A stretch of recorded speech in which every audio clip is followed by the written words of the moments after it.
보겠습니다. 요한복음 12장 12절에서 19절까지 보겠습니다. 제가 봉독하겠습니다. 그 이튿날에 명절에 온 큰 무리가 예수께서 예루살렘으로 오신다는 것을 듣고 종려나무 가지를 가지고 맞으러 나가 외치되 호산나 찬송하리로다. 주의 이름으로 오시느니 곧 이스라엘의 왕이시여 하더라. 예수는 한 어린 나귀를 보고 타시니 이는 기록된 바 시온 따라 두려워하지 말라. 보라 너의 왕이 나귀의 새끼를 타고 오신다 함과 같더라. 제자들은 처음에 이 일을 깨닫지 못하였다가 예수께서 영광을 얻으신 후에야 이것이 예수께 대하여 기록된 것임과 사람들이 예수께 이같이 한 것임을 생각났더라. 나사로를 무덤에서 불러내어 죽은 자 가운데서 살리신 때에 함께 있던 무리가 증언한지라. 이에 무리가 예수를 맞으면 이 표적 행하심을 들었음이러라. 바리새인들이 서로 말하되 볼지어다 너희 하는 일이 쓸데없다. 보라 온 세상이 그를 따르는도다 하니라. 아멘. 마가복음 한 것 더 보겠습니다. 마가복음 11장 8절 말씀부터 11절까지입니다. 많은 사람들은 자기들의 겉옷을 또 다른 이들은 들에서 뺀 나뭇가지를 길에 펴며 앞에서 가고 뒤에서 따르는 자들이 소리 지르되 호산나 찬송하리로다. 주의 이름으로 오시는 이여 찬송하리로다. 오는 우리 조상 다윗의 나라여 가장 높은 곳에서 호산나 하더라. 예수께서 예루살렘에 이르러 성전에 들어가사 모든 것을 둘러보시고 때가 이미 저물매 12 제자를 데리시고 베다니에 나가시니라. 아멘. 영어에는 옥시모론이라는 말이 있습니다. 역시 여러분 한번 들어보셨습니까? 옥시모론. 상충하는 두 단어의 의미가 만나서 상황에 지금 일어나고 있는 그 어떠한 상황의 특이성에 이 느낌이나 감정을 불어넣어서 언어의 맛과 이 멋을 내는 그런 비유법이라고 합니다. 예를 들면 이런 것이죠. 공공연한 비밀, 달콤 쌉쌀한, 심지어는 몸에 좋은 탄산음료, 끔찍한 진실,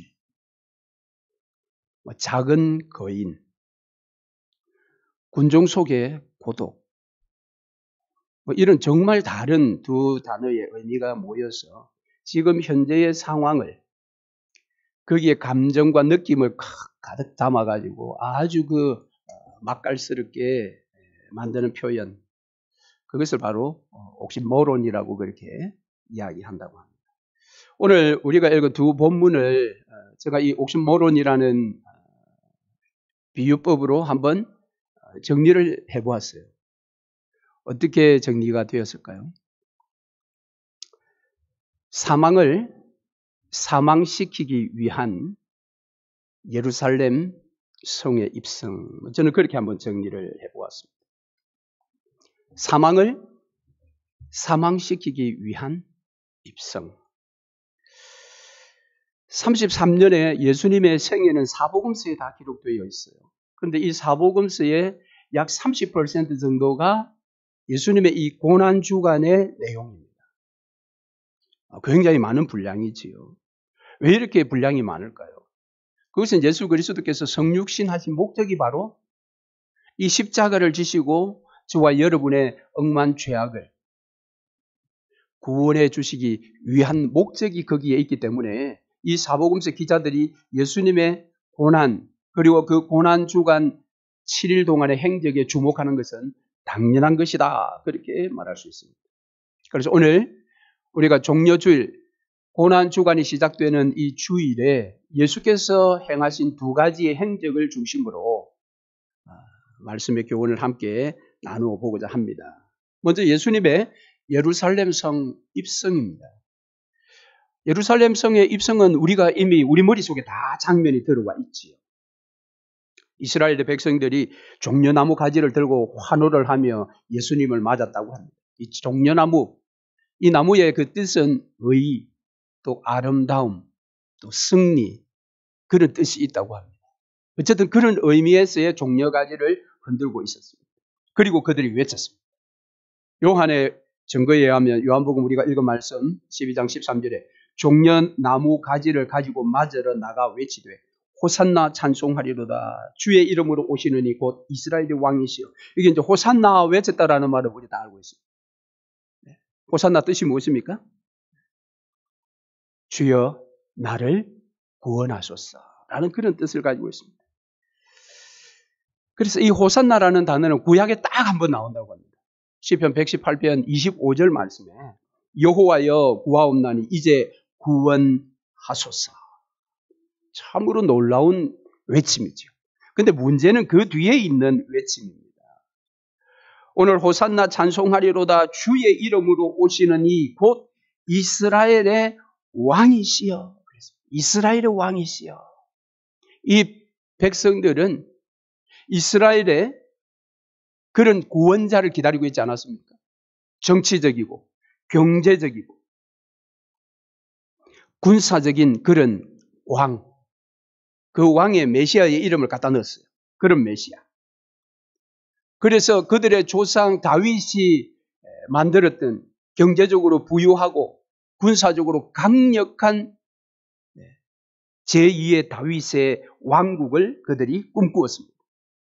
그래서 예수께서 그 왕국의 왕이 되면 자기들을 압제하고 있는 이 로마 제국을 물리치고 이 땅에 다윗의 왕국이라고 그들이 외쳤지만은 사실은 그것은 제국이지요. 실제 오늘 우리가 읽은 마가복음 11장 10절에도 이렇게 되어 있어요. 찬송하리로다 오는 우리 조상 다윗의 나라여. 그들이 항상 꿈꾸는 것은 다윗 시대입니다. 그래서 예수께서 그 일을 해 주리라고 그들이 외치고 있다는 겁니다. 그래서 그들의 외침은 굉장히 중요한 의미를 가지고 있으나 치명적인 문제를 안고 있는데 바로 이 뒷부분이라는 겁니다. 호산나 하는 것은 맞습니다.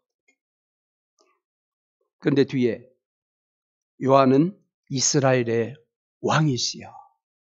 마가는 우리 조상 다윗의 나라여. 이들은 예수님을 철저히 오해했습니다. 예수님은 이스라엘의 왕이실 뿐만 아니라 모든 민족과 열방의 왕이십니다. 예수님은 다윗의 나라를 이 땅에 다시 세워주기 위해서 오신 것이 아니라 예수님은 그의 나라, 즉 하나님의 나라를 이 땅에 건설하시기 위해서 입성하고 계십니다. 이것을 우리에게 정확하게 보여주는 것이 오늘 이 예루살렘 입성 장면에서 예수께서 타고 오신 나귀 새끼입니다. 정말 백성들이 원하는 이스라엘의 왕, 다윗의 나라, 그것을 사실은 주 목적으로 했다면 예수께서는 어린 나귀 새끼를 타고 등장할 수가 없습니다. 웅장한 크기의 말을 타고 나와야 하지 않겠습니까? 삼국지에 나오는 천리마 같은 그런 위용 있는 그런 엄청난 말을 타고 등장하셔야 되는데 오늘 지금 나귀 새끼를 타고 등장하고 있습니다. 이 장면도 우리가 가만히 좀 묵상을 해보면요. 이 백성들이 정말 이스라엘의 왕 다윗의 나라를 정말 생각했나 할 만큼 좀 특이한 부분이 있어요. 그것이 무엇인가 하면 정말 그들이 원하는 이스라엘의 왕이고 또 다윗의 나라의 그러한 왕으로 예수를 환호를 했다면 예수가 어린 나귀를 타고 등장했을 때 여러분 그들이 깜짝 놀라지 않았겠어요? 이게 뭐지? 라는 우리가 원하는 왕의 입장은 저것이 아닌데 여러분 그렇게 해야 정상 아닙니까? 마치 돈키호테가 자기가 타고 나온 그 말이 노쇠한 비틀거리는 그 말을 타고 나오면서도 그는 중세시대의 최고의 기사라고 생각을 하고 등장을 했다고 하는데 그것처럼 좀 우스꽝스러운 그런 모습이 아닌가라는 거죠. 그런데도 여러분 그들은 변함없이 호산나를 외쳤습니다. 왜? 그들의 눈이 가렸어요. 이스라엘의 왕을 원했고 다윗의 나라를 원했던 그들의 인간의 욕망이 그들의 눈을 가려버렸습니다. 그래서 예수가 어떤 수단을 통해서 입성하든 그건 상관이 없어요. 예수가 들어오면 그가 제국을 세울 것이라는 그것이 그들에게 중독되어 있었기 때문에 이 장면에 실상을 볼 수 있는 그런 눈이 없었다. 그런데 실제 예수께서 나귀를 타고 이제 입성하신 것은 예수님의 연출입니다. 즉 예수님께서 한 번도 타보지 않은 나귀를 가지고 데려오라고 그랬습니다. 그리고 어디 가면 그 나귀가 있을 것이니까 끌고 오라. 그럴 때 주인이 질문할 것이다. 그러면 이렇게 대답해라. 이 모든 것들을 예수께서 다 아시고 의도적으로 어린 나귀 새끼를 타고 지금 입성하시는 것입니다. 그런데 여기서 중요한 것이 아무도 타보지 않았던 나귀라는 것입니다. 그래서 이것은 소위 말하는 의전용으로 딱 맞는 그런 나귀입니다. 민수기 19장 2절에 여호와께서 명령하시는 법의 율례를 이제 이르노니 이스라엘 자손에게 일러서 온전하여 흠이 없고 아직 멍에 매지 아니한 붉은 암송아지를 내게로 끌어오게 하고,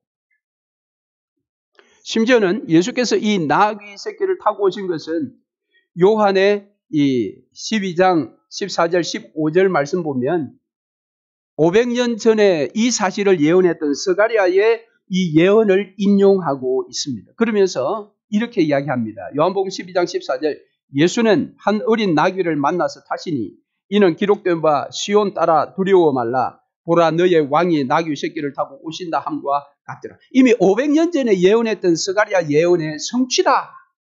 요한이 그렇게 지금 외치고 있는 것입니다. 그렇습니다. 실제 500년 전에 스가랴서 9장 9절에 이렇게 예언했습니다. 시온에 따라 크게 기뻐할지어다. 예루살렘에 따라 즐거이 부를지어다.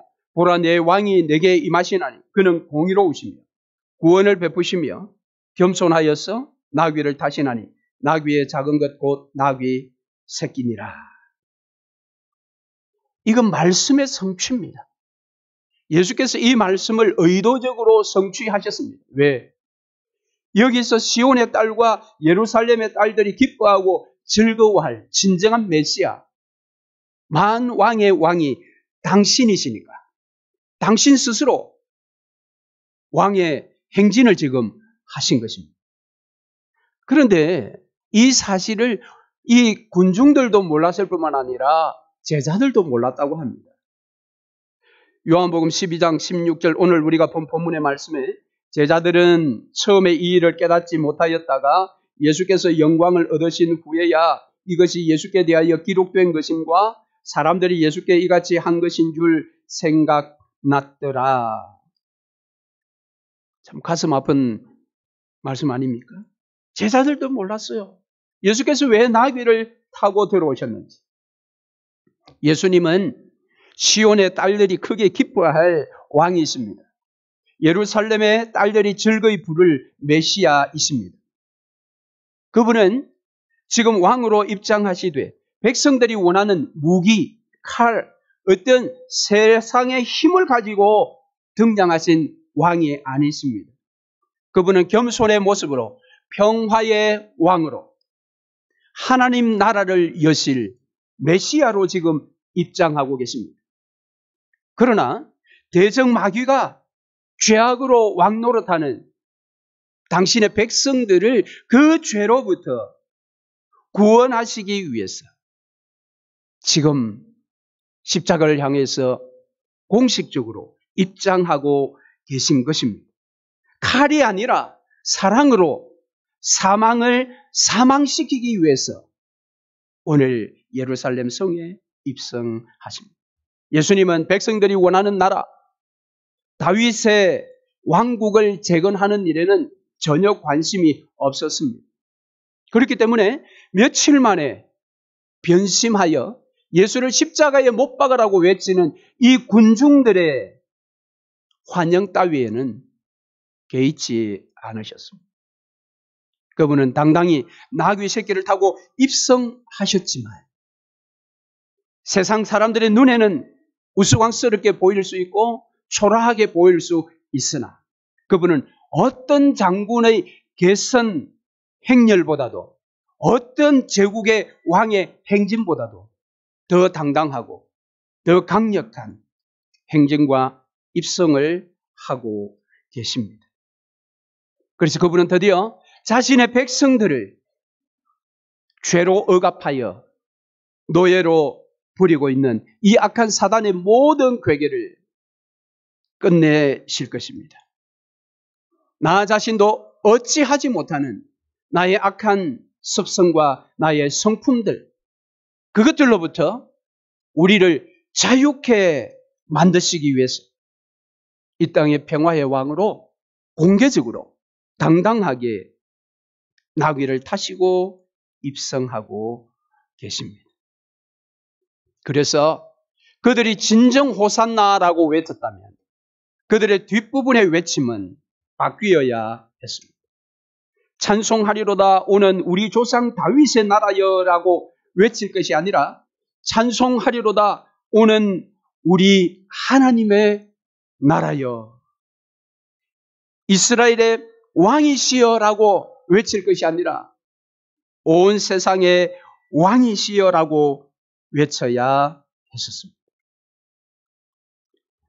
저와 여러분은 예수님을 향하여 무엇이라고 외치고 있습니까?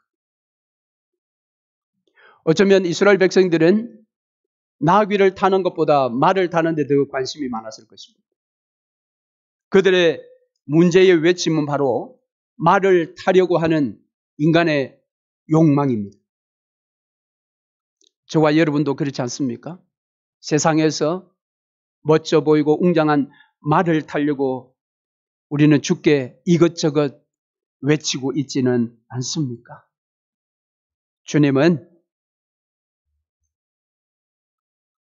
하나님 나라와 온 세상의 왕 메시아로 예루살렘 성에 입성하셨습니다.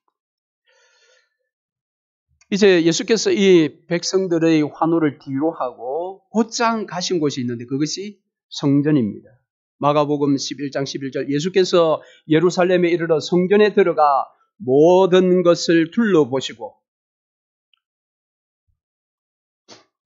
예수님의 관심은 언제나 성전이었습니다.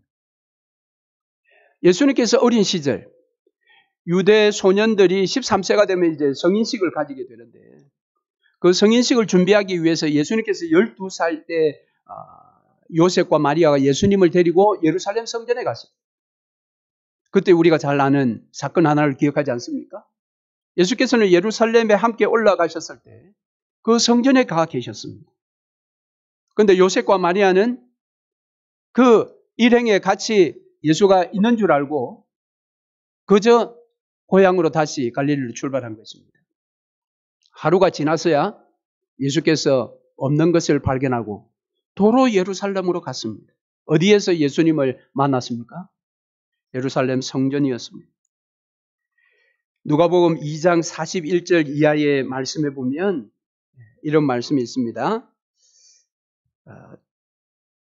이를 알지 못하고 동행 중에 있는 줄로 생각하고 하루 길을 간 후 친족과 아는 자 중에서 찾되 만나지 못하며 찾으면서 예루살렘에 돌아갔더니 사흘 후에 성전에서 만난즉 그가 선생들 중에 앉아서 그들에게 듣기도 하시며 묻기도 하시니 듣는 자가 다 그 지혜와 대답을 놀랍게 여기더라. 예수께서는 어린 시절 성인이 되기 전에도 그분은 성전에 관심을 가지고 계셨습니다. 여러분의 관심은 어디에 있습니까? 여러분은 교회에 관심이 있었습니까? 지금 여기에 제가 교회에 관심이 있는가라는 것은 교회당에 관심이 있느냐라고 묻는 것입니다. 물론 그러면 여러분 그렇게 생각하시겠죠. 교회당이 성전이 아니라 우리가 성전입니다, 목사님. 맞지요? 그러나 오늘 여기에서 제가 이야기하고자 하는 바는 성전된 우리, 교회인 우리가 함께 모여 하나님을 만나는 이 장소, 이 예배당에 여러분의 관심이 있는가라는 겁니다. 예수님은 언제나 그 성전에 관심이 있었습니다. 물론 예수님은 저와 여러분 교회된 우리 한 사람 한 사람에게 늘 관심을 두고 계십니다. 그것을 이야기하기 이전에 먼저 장소로서의 교회당을 한번 언급해 보고자 합니다. 여러분은 우리 에버그린 장로 교회당에 관심이 있으십니까? 일주일 동안 예배 나오기 전에 여러분의 이 교회당에 대한 관심이 있습니까?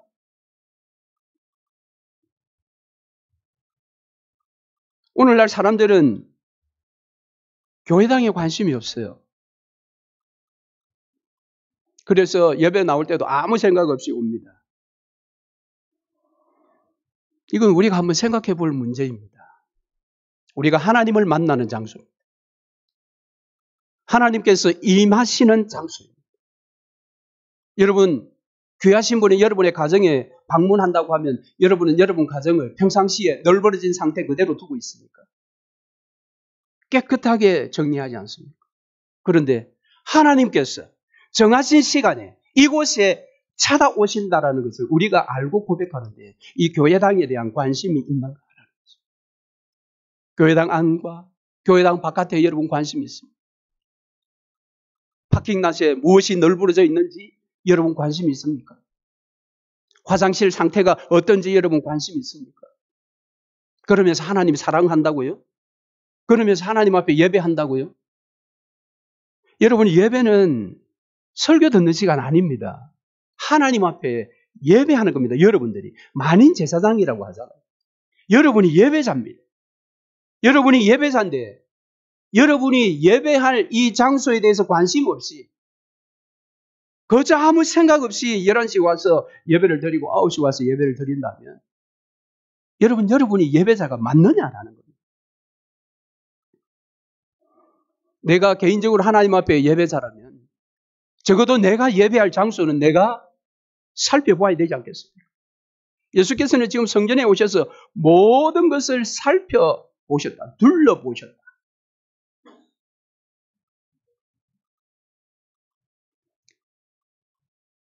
현대 교인들이 너무 교리적인 지식이 많아서 그럴까요? 교회당은 건물일 뿐이야. 건물일 뿐이지요. 그래서 예배당 아래나 여기 위에나 구별되지 않아. 마치요. 옛날 우리 1세대 믿음의 선배님들은 이 단에 올라오는 것을 두렵게 생각했어요. 그래서 밑에는 신발을 신지만 위에는 신발을 벗고 올라왔습니다. 그게 성경적으로 옳지 않다는 거 우리가 알아요. 알지만 그 마음을 우리는 잃어버렸다는 거죠. 여기나 똑같이 내 자녀들이 뛰어다녀도 여기 올라와서 뭐 뛰어다녀도 상관없지. 여긴 무대일 뿐이야. 그런 생각이 자그마한 한 생각이고 이성적으로 맞는 생각이지만 그것이 둑이 바늘 구멍만한 구멍에 의해서 둑이 터진다는 사실을 우리가 잘 모르듯이 그것이 우리의 신앙에 엄청난 피해를 갖다 준다는 걸 모르는 것입니다. 개신교가 로마 가톨릭의 그 의전, 예배 드릴 때 지나친 인간적인 감정을 자아내게 만들려는 어떤 의전을 개혁한 것이 개혁주의입니다. 종교개혁입니다. 그런데 그것을 개혁하다가 소위 말하는 구중물을 버리다가 목욕한 물을 버리다가 아이까지 버려버렸어요. 제가 생각해요. 그래서 개신교의 교회는 예배는 너무 거룩함이 없습니다. 너무 소란스럽습니다. 왜 그렇습니까? 교회당을 그냥 한 장소로 생각하기 때문에. 오늘날 거룩한 장소가 어디 있느냐? 없지요. 알지요. 그러나 우리가 하나님을 만난다고 함께 약속된 이 장소는 좀 다르지 않습니까, 여러분? 뭐 예수님이 꼭 뭐 하나님 이 예배당에만 오십니까? 이 시간에 우리 집에도 계시고 공원에도 계시고 뭐 이렇게 말하면 할 말이 없어요. 이런 태도가 사실은 우리 속에 교회된 내 속에 위선과 탐욕과 가정스러움과 이기심이 가득 차게 만들었다는 것입니다. 예수님께서 그 성전을 살펴보시고 그 다음날 월요일날 왜 채찍을 가지고 그 성전을 청결케 하셨습니까? 그러니까 이것을 영적으로 보면 교회된 내 마음속에 있는 이 더럽고 추악한 그런 것들을 예수께서 지금 채찍을 가지고 내 속에 있는 이 추악한 것들을 몰아내기를 원하십니다. 그것이 맞습니다. 그것보다 더 우선적인 것은 우리가 모이는 이 교회당 안에서 보는 모습과 이 교회당에서 우리가 듣는 소리들입니다. 그 소리들이 다 채찍에 의해서 교회당 바깥으로 몰려나가야 됩니다. 그런 소리들이 있는 한 교회당 안에서는 기도 소리를 들을 수 없습니다.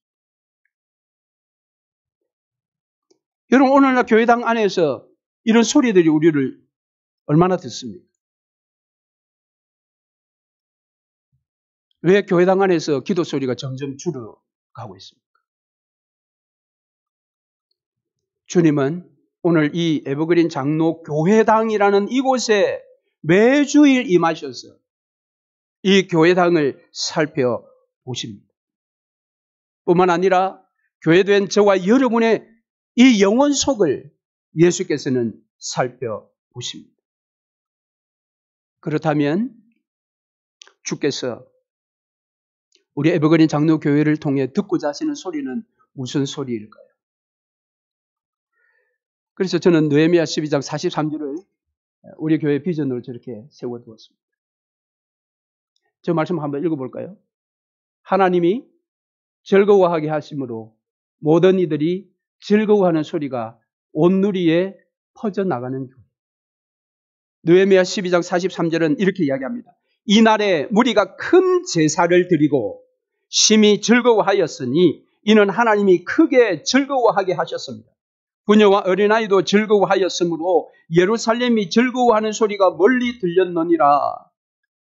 이 놀라운 소리는 그들이 하나님 앞에 큰 제사를 드렸기 때문입니다.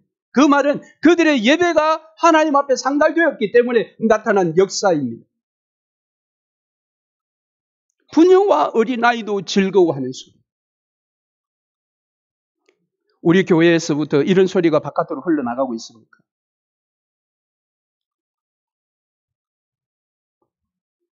저한테 들려오는 소리는 듣지 말아야 할 소리, 나타나지 말아야 할 소리들이 저한테 많이 들려옵니다. 에버그린 장로교회는 사랑이 없어. 에버그린 장로교회는 뭐뭐가 어때? 뭐뭐가 나빠? 누구누구 때문이야? 이건 우리 모두의 문제입니다. 여러분. 우리 모두의 무슨 문제입니까? 교회당을 교회당으로 생각하지 못하는 우리 자신들의 모습.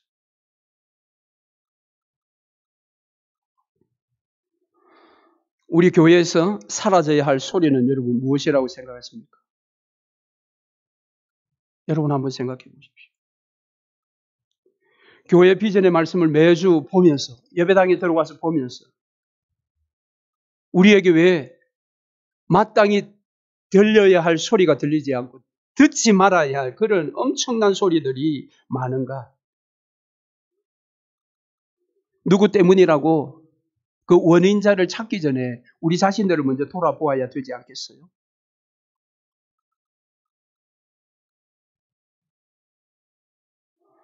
지금 성전 바깥에서도 입성하는 그 백성들 가운데서 그리고 성전 안에서도 그들은 예수를 몰랐어요. 죄송하지만. 성전 바깥에서는 백성들이 예수를 몰랐어요. 성전 안에서는 소위 말하는 바리새인 서기관 장로들이 예수를 몰랐어요. 몰랐기 때문에 그들은 예수를 제대로 환영할 수가 없었어요. 환영의 소리를 제대로 외칠 수가 없었다라는 말인 것입니다. 그렇다면 우리가 진정으로 외쳐야 할 말은 무엇일까요? 예수님께서 우리 에버그린 장로 교회당 안에서 듣고자 하는 소리는 무슨 소리일까요? 저는 그것을 존 파이프 목사님이 이야기하고 있는 기독교 희락주의에서 좀 찾아보려고 합니다. 이 기독교 희락주의라는 것은 우리가 하나님 안에서 가장 만족할 때, 하나님 안에서 가장 만족할 때 하나님이 가장 영광을 받으신다라는 겁니다. 우리가 뭘 해가지고 하나님 영광 받을 수도 있지만 우리가 하나님 안에서, 즉 예수를 진정한 메시아로 알고 만족하는 거기에서 하나님의 영광을 받으신다. 그래서 오늘 시간 한 15가지 정도 되는 말씀인데요. 지금 화면에 띄워주는 말씀을 우리가 크게 한번 읽어보도록 하겠습니다. 먼저 이사야 64장 4절입니다. 자기를 앙망하는 자를 위하여 이런 일을 행한 하나님. 시편 84편 11절 정직하게 행하는 자에게 좋은 것을 아끼지 아니하시는 하나님. 로마서 8장 28절 하나님을 사랑하는 자, 곧 그의 뜻대로 부르심을 입은 자들에게는 모든 것이 합력하여 선을 이루게 하시는 하나님. 아멘. 로마서 8장 32절 자기 아들을 아끼지 아니하시고 우리 모든 사람을 위하여 내주신, 그리고 그 아들과 함께 모든 것을 우리에게 주실 하나님. 아멘. 빌립보서 4장 13절 내게 능력 주시는 자 안에서 내가 모든 것을 할 수 있게 하시는 하나님. 아멘. 빌립보서 4장 19절 그리스도 예수 안에서 영광 가운데 그 풍성한 대로 너희 모든 쓸 것을 채우시는 하나님. 아멘. 이사야 41장 10절 내가 너를 굳세게 하리라. 참으로 너를 도와주리라. 참으로 나의 의로운 오른손으로 너를 붙들리라 하신 하나님. 아멘. 히브리서 13장 5절 6절 말씀 내가 결코 너희를 버리지 아니하고 너희를 떠나지 아니하리라 하시어 우리로 하여금 담대하게 주는 나를 돕는 이시니 내가 무서워하지 아니하겠노라. 사람이 내게 어찌하리요 하게 하신 하나님. 아멘. 빌립보서 1장 6절입니다. 너희 안에서 착한 일을 시작하신, 그리고 그리스도 예수의 날까지 이루실 하나님. 아멘. 시편 16편 11절 그의 앞에는 충만한 기쁨이 있고 그의 오른쪽에는 영원한 즐거움이 있으신 하나님. 아멘. 마태복음 28장 18절이야. 하늘과 땅의 모든 권세를 가르치고 세상 끝날까지 너희와 항상 함께 있으리라 하신 하나님. 아멘. 히브리서 12장 10절 자기의 뜻대로 우리를 징계하였거니와 우리의 유익을 위하여 그의 거룩하심에 참여하게 하시는 하나님. 아멘. 역대하 16장 9절 그의 눈은 온 땅을 두루 감찰하사 전심으로 자기에게 향하는 자들을 위하여 능력을 베푸시는 하나님. 아멘. 마태복음 10장 29절 이하의 말씀 허락하지 아니하시면 참새 하나도 땅에 떨어지지 아니하고 우리 머리털까지 다 세신 바 된 하나님. 아멘. 예레미야 32장 41절 내가 기쁨으로 그들에게 복을 주되 분명히 나의 마음과 정성을 다하여 주신다 하신 하나님. 아멘. 스바냐 3장 17절 너로 말미암아 기쁨을 이기지 못하시며 너를 잠잠히 사랑하시며 너로 말미암아 즐거이 부르며 기뻐하시는 하나님. 아멘. 할렐루야.